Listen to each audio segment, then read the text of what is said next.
Hey friends, I am about to embark on something that I've been wanting to learn for a very long time. I just got the Procolored F13 DTF Printer. This isn't my usual kind of DIY project, but here's the deal. I have a huge family and 3 of my 5 brothers have their own businesses. This way they can iron them on their t-shirts or their button-down shirts, whatever they want. I also have tons of nephews and nieces who are going to go nuts when they find out I can print high-quality iron-ons here at home. As you know, I am not a techie person, so there is a learning curve here. But I'm going to share my process with you, and I'm going to let you know how it's going throughout the video. What I'm hoping is that this video will inspire somebody to start a small t-shirt business from home, or help someone who owns a business have a fun way to advertise what they do. Who knows? Are you ready? Let's jump in. My new printer arrived in this amazing trunk. I created a special area in my workroom so I could figure everything out. I wanted to start off by saying I'm a Mac guy, but I have a PC for products that work on Windows operating systems. First, the dongle needs to be plugged into your computer for the printer to work, and you want to connect your computer to the printer. That said, downloading the software for the Procolored F13 Panda DTF Printer was pretty easy. Procolored makes it so easy they include a thumb drive with the software, so all you have to do is plug it in and download the software. Once the software is installed, put together the printer. This took about 15 minutes. The output tray just snaps into place so it's easy to install and remove if you want to move your printer. Next, screw on the DTF film roll holder. This printer comes with over 300 feet of film, so easily doing the math, you can print at least 300 12-inch long transfers with this roll.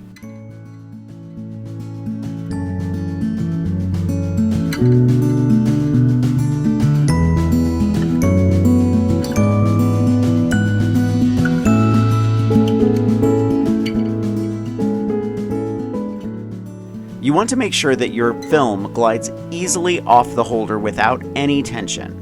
Once it's installed, there are feed buttons on the side of the printer to pull your film through the printer. There's a forward and a backward button, which is helpful in making sure you don't waste film. It also has a built-in cutter, and here I'm just taking off the film with the tape residue. The printer comes with a big package of DTF powder, and we'll talk about that more in a minute.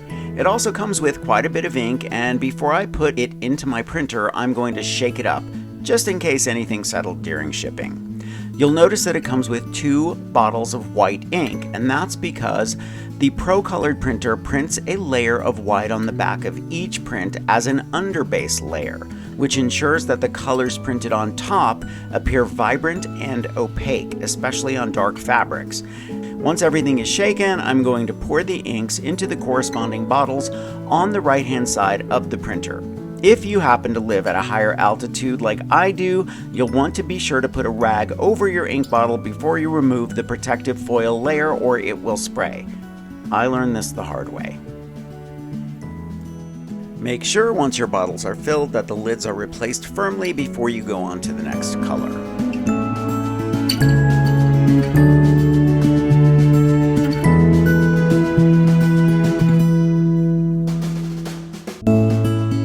You'll notice that the black ink has a K on it instead of a B.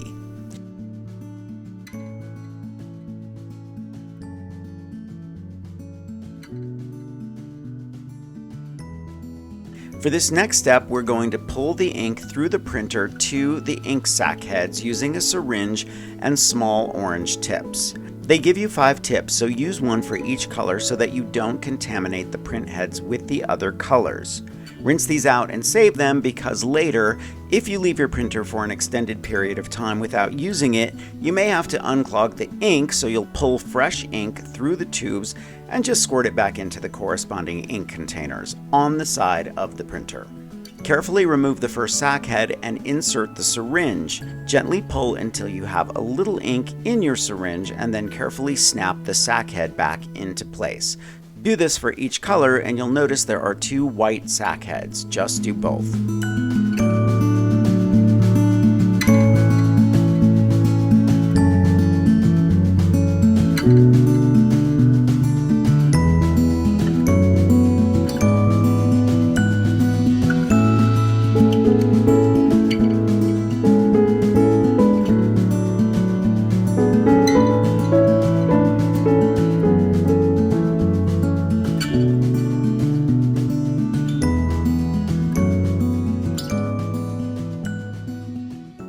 Once you have all the ink filled and pulled through to the sack heads, you'll want to do a head cleaning and a nozzle check.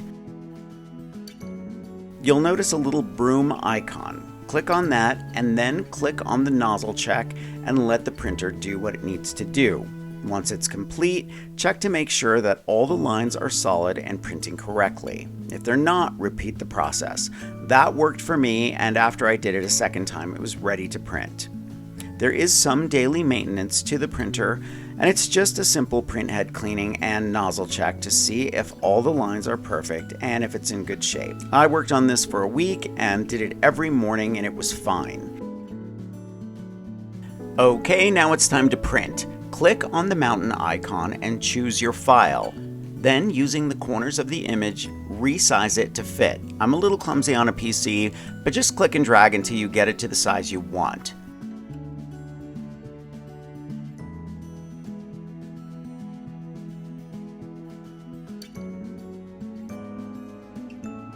Next, click the Rip button, and when the image appears, it's already mirrored, so you just have to click Print and wait for the magic to happen.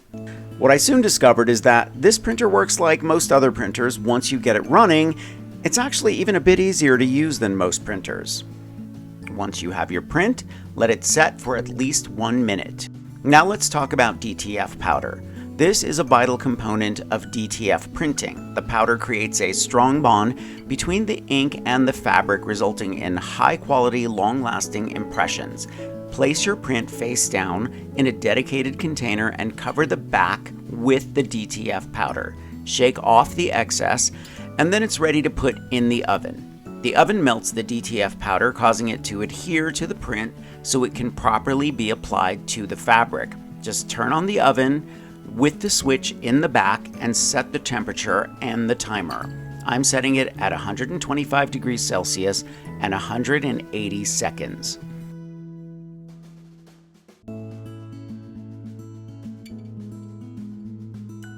When the oven reaches the desired temperature, place the print in face down, powder side up, and click the timer, and then remove when it's cured.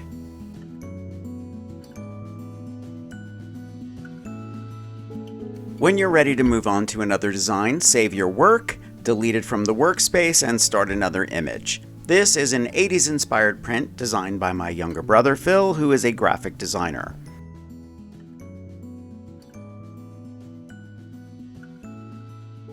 My neighbor Eric helped me with the setup of the printer. It was quite heavy.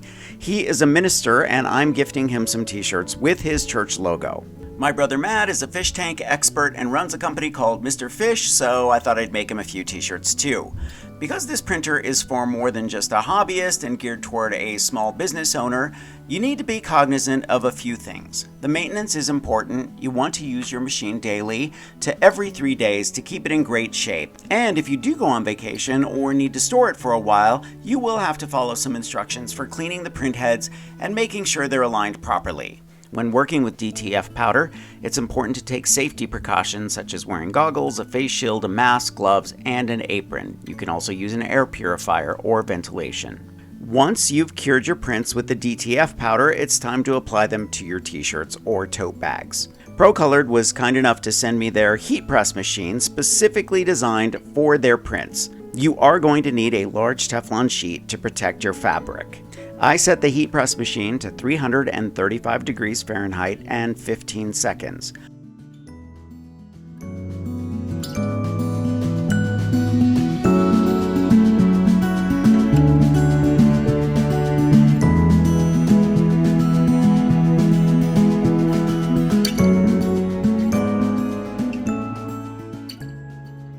Place your t-shirt on the heat press and flatten, and then remove any fuzz with a lint brush. I pre-washed all of my t-shirts just to be sure they wouldn't shrink. Now I'm going to press my t-shirt just to make sure it's nice and flat.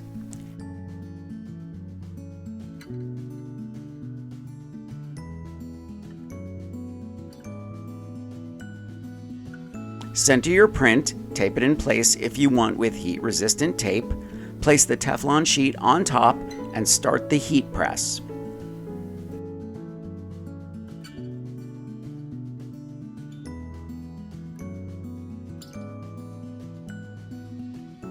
Once you're done pressing the transfer, wait a few minutes as this is a cool peel. This is my first transfer, so I'm noticing some oily spots on the print.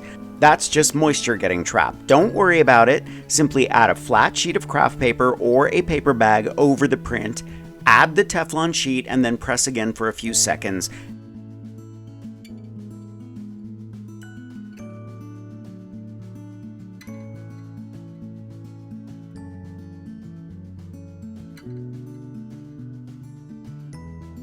Now it's perfect.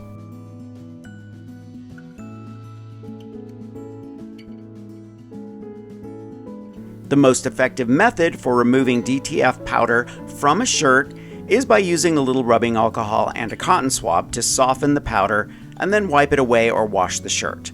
When ironing, I found that 340 degrees for 15 seconds worked perfectly, but you might want to experiment a little. You never know, it might be different for you. Take an old t-shirt and print out some small squares or designs so that you know what works for you before you jump in on something important or expensive. The maintenance is important. You want to use your machine daily to every 3 days to keep it in great shape, and if you do go on vacation or need to store it for a while, you will have to follow some instructions for cleaning the print heads and making sure they're aligned properly.